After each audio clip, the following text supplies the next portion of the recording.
what do you think that people would say to her? If a woman wanted to be a firefighter, what would people say to her?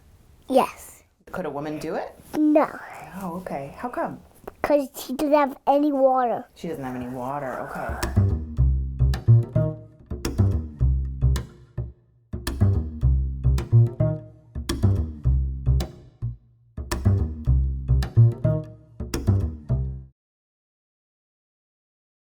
And so when it comes to gender development, there's some really interesting findings from decades ago showing that really early on, infants can tell the difference between biologically male versus female faces.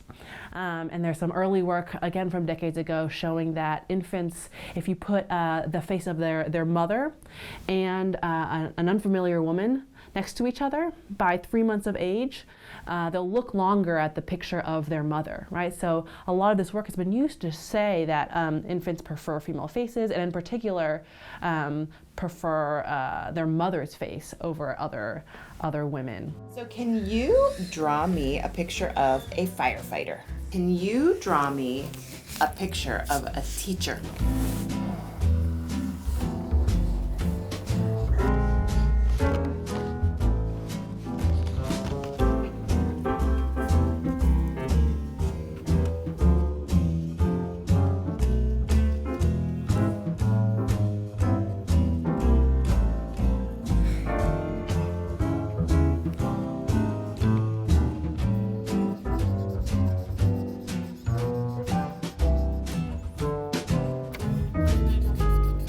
Okay, now if you drew a picture of a firefighter, was it a man or a woman?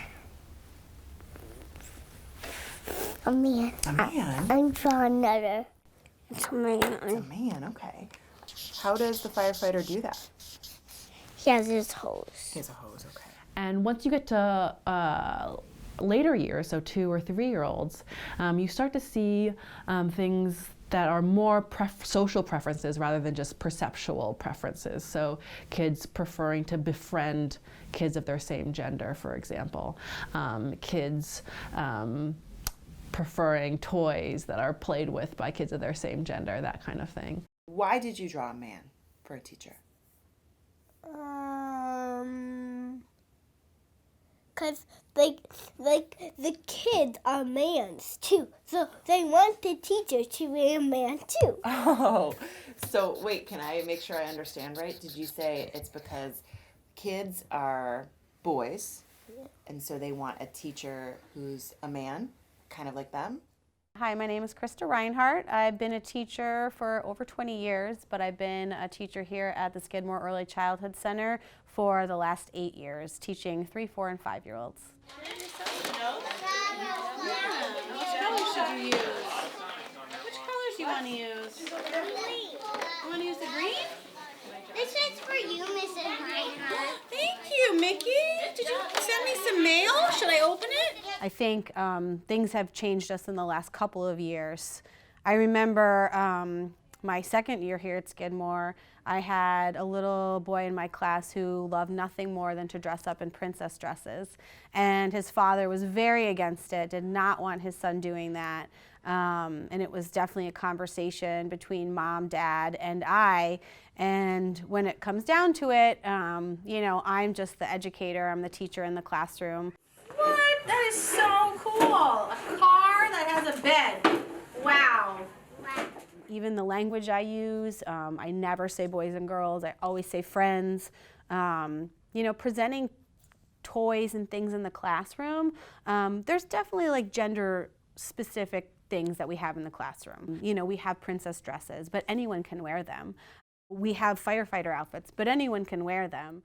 When we play princess again, I'm gonna wear this. Wow, that's Okay. a pretty dress.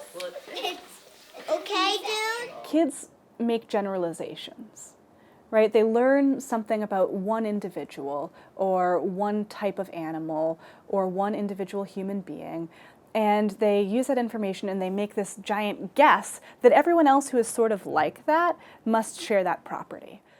One set of theories around children's early reasoning about gender is that children think about gender as though it's an essence. It's something inside of you. You can't see it, you can't touch it, you can't observe it, but it's there and it's this property and you can't change it and it's part of who you are. There's some work recently that suggests that children think that gender is as essential and stable as species. Is it okay for boys to wear nail polish? Yes. Is it okay for boys to wear dresses? No. No? How come? Because they don't have that. They're not that big. Because they're not that big. Yeah. Who usually wears dresses? Sisters. Sisters, yeah. You said that the firefighter you drew was a man. Could a firefighter be a woman? No. No, how come? Because they are bad. Oh, so firefighters are only men? Yeah. Yeah. So backlash is this concept that lots of researchers have been interested in, and it's this idea that people encounter strong pushback. That's an understatement. Backlash is social and economic penalties when they violate gender stereotypes. So by that I mean that there are pretty strict expectations for how men and women and boys and girls should behave. The way that we tend to go about this work is that we expose participants, hundreds of folks, to a resume or a set of application materials, and we hold that constant across everybody. So everyone is seeing the exact same applicant or resume, so we know that their qualifications are held steady. But for half of participants, we say, this is a male target, right? This applicant is John. And for the other half, we say it's female, so it's Jennifer instead. One example study that we've done somewhat recently is that we were interested in whether or not men in early elementary education encounter backlash. In this study, we exposed participants to the application materials of someone who's applying for a job as a kindergarten teacher. And, we say either this is, these materials are coming from John or from Jennifer. And participants responded really positively to the female applicants when the materials were ascribed to Jennifer. She was rated high. She was very likable and perceived as a great fit for the job. But John encountered backlash. People did not like him. And in particular, above and beyond that, they questioned whether he would pose a safety threat for kids in schools. That did not happen to Jennifer. Again, this is an example of the ways in which behavior that violates gender stereotypes can result in negative perceptions of the person that's doing it. Distrust, questioning their motives, whether or not they might be dangerous. When, again, the materials were exactly the same. John wasn't doing anything different than what Jennifer was doing. He wasn't on paper doing anything more suspect or dangerous. He was encountering that penalty because his behavior was gender inconsistent. Hey, look how beautiful I am. Beautiful, Adam, but still, boys are not princesses. They can be princesses. Why else might they experience gender backlash? Well, if you want to know what my evidence is besides anecdotes, I have research that I conducted recently that shows that adults tend to penalize 3-year-olds who don't conform to gender stereotypes. So to do this study, what we did is we presented adults, a whole bunch of adults. Some were parents, some weren't. It turned out that parents behaved just the same as non-parents. We showed them these little vignettes where, we have Bobby, and Bobby likes to play with dolls and wear tutus. And then we have Jen, and Jen doesn't like to brush her hair and plays with soldiers and likes to get dirty. And we had normed these vignettes so that they were masculine or feminine. And what we showed was that 3-year-olds who had gender inconsistent vignettes were rated as less likable by adults. I can have all the anecdotal evidence in the world that children are penalized for violating gender stereotypes, but we also have scientific evidence that at least from the age of 3, kids are experiencing these penalties from adults, and specifically that adults rate them as less likable.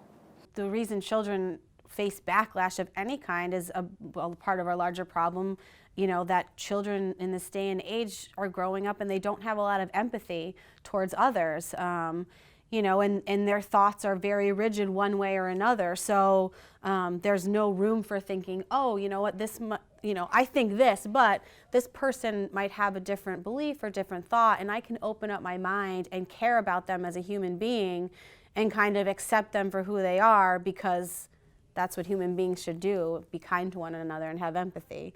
But I think that children are, to many factors, technology, immediate gratification, getting everything they want, not having, as much social interaction because of technology. They're really not developing that sense of empathy for one another. So the teacher you drew was a woman. Could a man be a preschool teacher? Probably. Probably. How come?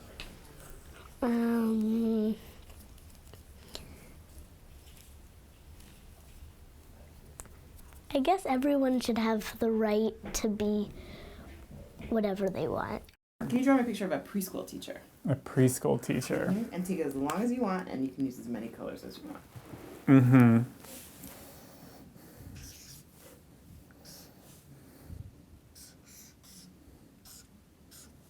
What do you think would happen to a man if he was a preschool teacher? If he decided to be a preschool teacher, what would happen? I think the preschool kids might be a little confused, but I think they'd get used to it by about a week. A week. Why do you think they would be confused at first?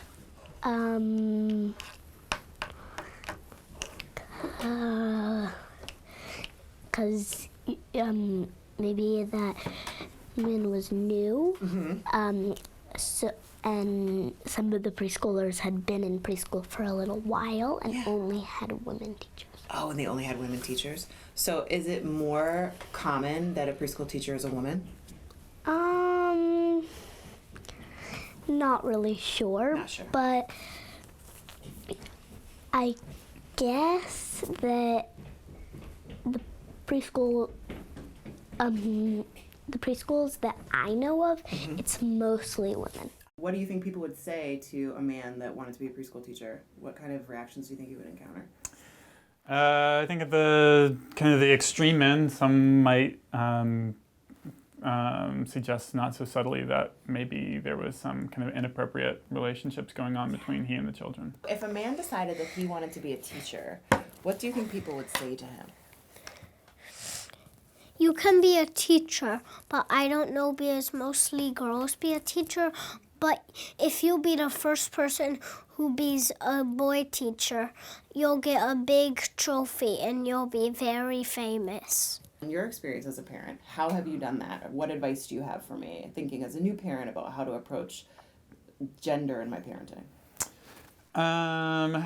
I try not to focus on it too much. So when our children were, and one of them still is, and the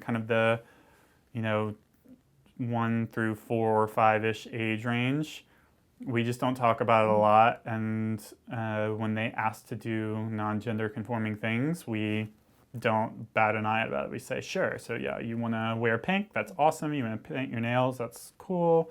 What I think the more challenging things have been when, my older one, Reed, who's now in kindergarten in public school, is starting to have these ideas that are starting to be kind of more gender conforming. And then the way that I handle that is always just ask him, why do you think that? So, I'm trying to think, there's not an example that's coming to my head. It was about wearing a dress. And something about boys wearing dresses. And Reed said, boys can't wear dresses. And I said, well, why? And then he said, well, because girls wear dresses. I said, that's fine, but how does that... I try to approach it from kind of a logical standpoint, right? So what is it about girls wearing dresses that precludes boys from also wearing dresses? And he's usually pretty receptive to that line of thinking, because the dots kind of start connecting, like, oh yeah, just because girls wear dresses doesn't necessarily mean boys can't, because boys and girls wear lots of the same things, right? And so that's usually how I handle it. I try not to make it a big deal, and there's never any judgment at all. Like, I don't get upset at him for having these kind of ideas, because I know that they're largely coming from the environment around him. So I just try to correct it, not make a big deal out of it, and just take them as they come. And the reality is we just don't know. And I think this is why this is a really exciting time for this research field, right? As our norms change and as kids grow up in an environment where adults and the people around them are a little bit more fluid in terms of what they expect from men and women and what men and women look like, it'll be interesting to see if kids also pick up on that flexibility and if those categories get more nebulous for kids as well.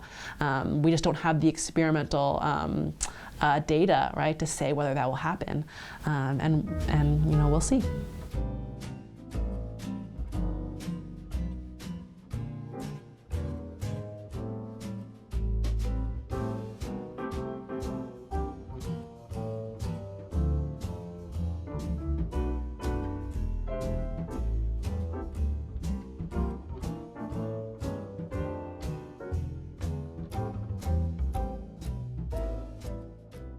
So this is my preschool teacher. I would give this a C- if I were to assess myself. And then this is my firefighter, which I would give a B+. Excellent.